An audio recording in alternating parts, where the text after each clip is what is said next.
Money FM 89.3, best of weekends. Dane Chamorro is joining us from Washington, D.C. Dane is a partner for global risk and intelligence at Control Risks in Washington, D.C. Dane, good morning. Welcome back to Singapore. Hi, Glenn. Thank you. Thank you for having me. Great to have you on. And those of you who are watching and listening today, you may remember Dane and his amazingly talented wife, Andrea Kennedy, decades-long residents of Singapore, just moved back to Washington last month or a month and a half ago. How's the move back been, Dane? Or should I be asking you that after this past week? Actually, it was pretty smooth until Wednesday, which I think caught everybody by surprise, including us, including the Capitol Police, as we know. Yeah. It's been pretty smooth. Good to be back. I do miss Singapore. Some of the things you were talking about, Robinsons, et cetera, in your previous comments. But it's good to be here. Yeah. Not much has changed since you left, just to let you know, except it's been raining almost nonstop since New Year's Day. But other than that, we're doing pretty much what we always do here in Singapore and just a little bit more of it. Dane, let's move right into what's happening. You know, we saw the violence. We saw the uncertainty now in the U.S. over these past few days. Donald Trump has come out and committed to a peaceful transfer of power on the 20th of January. But from Control Risk's point of view, what comes to mind as you looked at the last few days and you know, the possible problems and risks that might be out there for businesses, for individuals, people thinking about the U.S.? Yeah, so it's a great question. I think it's important to separate the atmosphere and kind of the headline from the practical day-to-day. So I can tell you that as of Thursday, moving around Washington, D.C., with the exception of key locations like the Capitol building, was completely normal. So that is the day after the event, right? Obviously, that day was very widely broadcast. Everybody knew that there was going to be, at a minimum, demonstrations, disturbance. The office was closed. Our office, which is about a block from the White House, was closed. It actually has been closed all week. Nobody expected that it would be the worst case scenario. Worst case scenario being 5 people lost their lives, including the Capitol police officer. Yeah. B, the Capitol building was breached, which has never happened. I don't believe any time before in history. It's been burned, but it's never been breached before. Right. So that was kind of worst case scenario. And of course that makes headlines. I think what didn't make as many headlines is similar things, not quite as serious, happened in state capitals. So Glenn, you have a connection to Georgia, right? Yeah. Georgia just was in the process of electing 2 Democratic senators, right? So there was disturbances in Georgia. There were disturbances at the governor's mansion in the state of Washington, so the opposite coast, right? In fact, protesters occupied the governor's mansion in the state of Washington, so on the Pacific side of the United States. Yeah. In Kansas, in Minnesota, in a number of places. So it wasn't just Washington, D.C., even though that was the most kind of dramatic one. There were other places, right? So that's kind of the headline and the atmosphere. What it means on a day-to-day basis from a business perspective is, of course, you want to protect your assets. So if you have assets, people, including people, obviously, in these places, you want to make sure they're safe. Yeah. And that's why a number of businesses are closed or boarded up or whatever in Washington, D.C. and other places. But on a day-to-day basis, you know, when I'm out here walking around the city, you know, business continues as usual. It's only really impacted more or less by the pandemic, not by demonstrations or the possibility of demonstrations. So, you know, for example, a bit like Singapore used to be, you cannot eat inside in a restaurant in Washington, D.C., in theory, for another week. So it was open, and then it was shut for about 3 weeks. You cannot eat inside. You can eat outside, but you can't eat inside. Yeah. So those types of things are impacting day-to-day business. I think it's also important to keep in mind that, you know, the U.S. is a complex jurisdiction. It's actually 50 jurisdictions. It's not one. And my home state is California.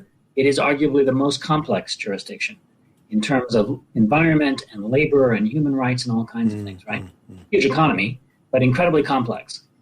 What the United States has typically had in its favor is that it was transparent and it was predictable. Yeah. So even if you had complexity, you had a huge market, but you had transparency and predictability. What's been lost over the last 4 years at the national level is predictability. At the subnational level, i.e. at the state and county level, it's actually still pretty predictable. So we know that California is a blue state. It has been for entire recent memory. It's pretty left of center, right? And so doing business in California is complex, but it is predictable in the sense that it's probably going to be a bit left of center. It's pretty transparent. And if it was an independent country, it would be the 5th largest economy in the world. So people are still going to go and invest and do business in California, right? So it's just like we say to our clients at Control Risk about India or Brazil or Russia. It's particularly when you have a large federal structure. Yes, the national level stuff matters, but probably what matters most to you as a business is what happens at the subnational level, at your state, province, county level. That's probably more important on a day-to-day basis. So that's what you really have to get right. Dane, though, we're speaking with Dane Chamorro of Control Risks in Washington, D.C. At the national level, though, we have trade policy, we have trade wars and trade spats and things like that. Notably, obviously, China and the U.S. at the moment. But so that, from a national perspective, has a great deal of impact on, for example, businesses here in Singapore and what may or may not be able to transpire transnationally. Does it not? No, absolutely, it does. So in certain sectors. As you mentioned, trade is a good one. Intellectual property, other things. Those are, all foreign policy. That's all at a national level. So, and that's where we've lost predictability in the last 4 years since President Trump was elected, right? On day 2 or day 3, he withdrew from TPP, what was then called TPP, right? Which we'd spent a long time, a lot of hours, a lot of years negotiating with a lot of countries, right? Yeah. So that is where it's become unpredictable. And that is where, if you're exposed to those sectors, if you're exposed to international trade, for example, and going forward, when President Biden takes office on the 20th of January, you can imagine that there are certain sectors that are going to be potentially more exposed to changes that he may bring in, particularly around things like climate, tax, the energy industry, financial services. There are going to be certain sectors that are going to be more exposed to the way things change, and those things will be changing over the next 12 months. So it's not an immediate thing. It takes time. But, if you're in those sectors, it's already happening. We know it. You can feel it here. People are already reaching out to the prospective secretaries. That would be the equivalent of a minister in Singapore, and the people below them, trying to understand what the agenda is to get as many benefits for their industry as they possibly can, right? That's traditional politics here. Every 4 years it changes, more or less. So that's already in process. The lobbyists are, in the full force, reaching out to everybody in the Biden administration, right? The K Street bandits, huh? All of the lobbyists out there.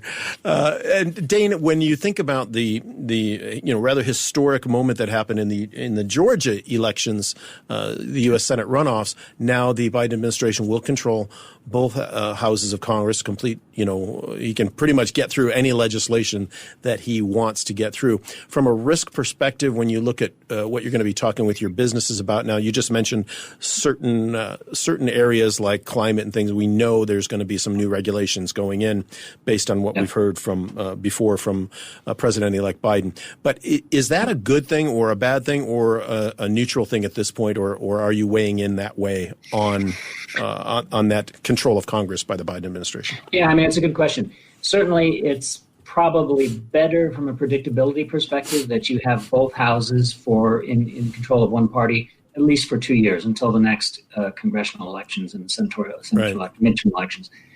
But it's a very narrow majority. Remember, actually, the Senate is split 50-50. And the only reason that the Democrats have a majority is because Kamala Harris, as vice president, can cast a tiebreaker. Sure. So it's a very soft majority. And just because you have a quote-unquote majority doesn't mean all of your party will necessarily vote, for whatever you're putting forward, right? Good point. Yep. And you still have to recruit. Sometimes you still have to recruit people on the other side, depending on what it is.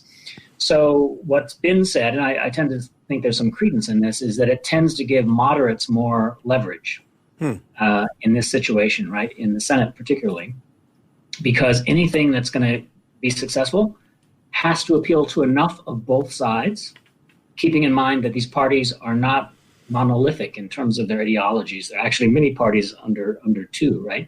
And so I tend to think that that's true. And so probably depending on what the issue is, depending on what the bill is, depending on what's at stake, yes, they have technically a slight majority, but it's going to be a toss-up probably every time. It doesn't matter whether you're talking about things like support, financial support because of the pandemic, which been negotiated and was negotiated back and forth between President Trump and Speaker Pelosi, or more contentious things like healthcare and energy. And remember, if you're a Democrat from Texas, energy is really important to you. It's probably more important to you. Those votes are probably more important to you than being a Democrat, right? Yeah. And that's just politics. So it's going to be, each one is going to kind of, I suspect, and President Biden or future President Biden is a centrist, right? He comes from that part of the Democratic Party, and he was a senator for many, many decades. So he knows how, he's got a lot of IOUs. He knows how people vote. He knows how people think. He knows how the system works, which is really important to make sure that you get things through. So that's probably the biggest advantage. Probably the biggest advantage for them right now is not that they have 50 seats. It's probably that they have somebody who really knows all of those people in the Senate, or most of them anyway, until he stepped down, and how the system works and who needs what to get this bill or that bill over the line for a vote. That's probably actually their biggest advantage.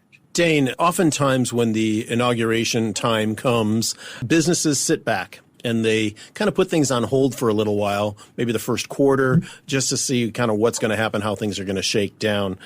You talked about the predictability factor that may be present now that maybe wasn't there in recent years based on the style of Biden versus Trump. But do you see that businesses, or will you be telling businesses, hey, be a little bit cautious, be a little bit tentative in your decision making as it relates to the full year 2021 until we get more of a handle of what's going to actually happen with the Biden administration?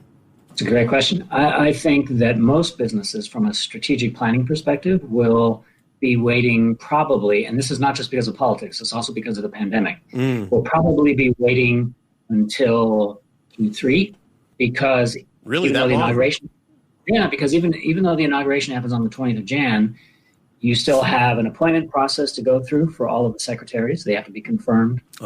You still have bills to draft. You still have all of these things that have to take place. And you still have to decide on what the agenda, the actual specifics of the agenda, not the macro, not the 50,000 foot view, but the details, right? Yeah. And what will pass and what will not pass, because it's not just about what you want, it's what you can get passed and what you can get through. So you have that, and then you have the pandemic and the inoculation, the process of vaccination, which is going to take a while, right? I heard Dr. Fauci today on the radio, and he was saying, by April, everybody who can want a vaccination will be able to get one. Okay, maybe it will be June, maybe it will be May, I don't know. But then you go into school holiday term, right? So if you think about it just psychologically, atmospherically, beyond all of the actual tactical issues, I suspect it will not be until then that businesses are able to say, and this won't be across the board, but in some cases, okay, I know what the environment looks like for demand. I know what my demand is for my product, service, whatever, in North America, in the United States, based on all of these factors. Before that, I think it's really a toss-up as to what it's really going to look like because so many things could change. So I think but that type of unpredictability happens every cycle pretty much, unless you have an administration that continues from the first term to the second term. So you had Bush twice, you had Clinton twice, then you have a degree of predictability. Yeah. But when you change, that cyclical unpredictability comes in every time. So businesses are kind of used to that, right? And they now obviously this was a spectacular year in so many different ways. It was really unique. Sure. Which of course just makes it harder for you to predict. If you're the corporate strategic planner, the corporate treasurer, if it was me, I'd be saying, yeah, let's wait 6 months until we see how all of this plays out and who's going to vote which way and who's in what position and what cabinet department, and how it might affect our business and what regulation may change. That's going to take some time to shake out. Are there, based on your many years here in Asia, do you have any top level takeaways or giveaways to companies, either American companies or foreign companies here in Singapore or across ASEAN who are doing business with the U.S.? Any top line giveaways to them about what they should be looking for, aside from perhaps that stability factor in the next quarter or in the first half of the year? So I think it's going to look more like it used to before 2016. Before the election of President Trump. So you've got a 4-year window. Who knows what happens after in the 2024 election? Right. But it will revert to a kind of norm, if you will. But I'll go back to my original comment. And of course, the United States is still, depending on what sector you're in, the largest market in the world for whatever product or service, right? Of course. But I'll go back to my original comment, which is what really matters is what matters most is the subnational level. We tell our clients, they come to us and they say, we're going to start, we're going to invest in India. We're going to enter the market in India. And the first thing I say is, no, you're going to enter a state in India first, right? You're going to enter one place in India first, or maybe two, or maybe three if you're really aggressive. The country is way too diverse to say, I'm entering India. It'd be like saying I'm entering the European Union. Yeah. No, well, you're probably going to start in Germany or Italy or the UK or somewhere else, right? The US is the same, right? You're going to start somewhere. So get that right first before you go, beyond that. Really understand that state particularly that you're going to be operating in, because some states are very business friendly. Some states, like California, great opportunity, huge economy, but in many ways not business friendly. And that's my home state, and I'm saying that. Yeah. So you get that part right first. The other stuff, depending again on what industry you're in, it's kind of a distraction, right? If you're in financial services, sure, that's federally regulated. But a lot of what you're going to do in the United States is not federally regulated. It's regulated at your state or, frankly, even your county level. Right. So you really have to understand that first. Dane, great advice. Thank you so much. Dane Chamorro, partner of Global Risk and Intelligence at Control Risks in Washington. Really appreciate your time today. Great to see you again.